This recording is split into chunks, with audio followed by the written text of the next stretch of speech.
TBS News, 18th of February 2024, tensions and confrontation with belligerent Bangladesh are receiving RMG buyers from China.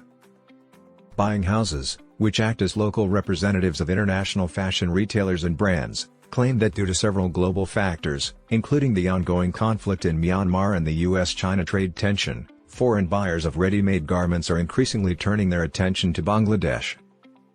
It appears that purchasers are currently considering Bangladesh. During a press conference held at a hotel in the city, Kazi Iftequer Hossain, the former president of the Bangladesh Garment Buying House Association, stated that they are targeting Bangladesh because of competition with China. Furthermore, no purchasers are traveling to Myanmar because of the current ethnic turmoil there. Thus, he stated at the event that he was organizing to introduce a panel that he is leading on the occasion of the association's election that customers are now gravitating toward Bangladesh. Indirectly, we will benefit from the current situation in Myanmar, stated Fazli Shami Mason, vice president of the Bangladesh Knitwear Manufacturers and Exporters Association, Brook Mia, in an interview with the Business Standard. He explained this by saying, "China has made significant investments in Myanmar's apparel industry. Orders may not move to China if they decline in Myanmar, we might still receive them." The head of Brook Mia stated that there's a chance Bangladeshi exports might rise as early as May of next year. Exporters' utility declarations, or UDs, which are statements of raw material utilization, provide insight into the dynamics of garment exports. He stated that UD is now gaining momentum, but he could not offer concrete details. One of the nation's most prominent clothing exporters, Sparrow Group, has Shevin Islam as managing director. He told TBS that Bangladesh has benefited somewhat from companies pulling out of China. There will probably be more. But business from Myanmar has only recently increased. The likelihood of new arrivals is low. He also said that following the announcement by former U.S. President Donald Trump that he would levy a 17% tariff on Chinese goods if he were to return to the White House, purchasers are a little wary.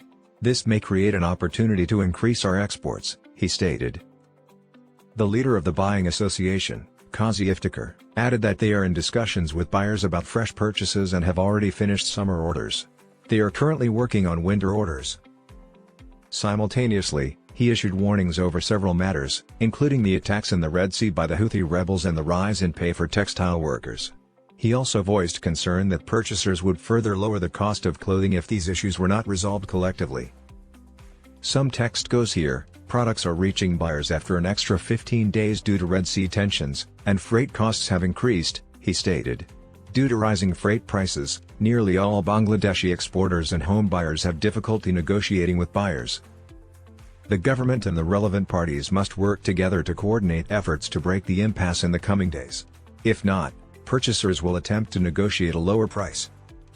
During the press conference, the Bangladesh Garment Buying House Association's former president insisted that its member businesses be acknowledged as trade exporters. He claimed that their members currently handle the export equivalent of roughly $8 billion. About $47 billion worth of ready-made clothing was exported by Bangladesh last year. During the press conference, it was also revealed that 600 of the association's 1,500 members are actively involved. They introduced the nominees under their own body, the Buyers' Council. Aminul Islam, the association's former general secretary, and other prominent figures were at the function.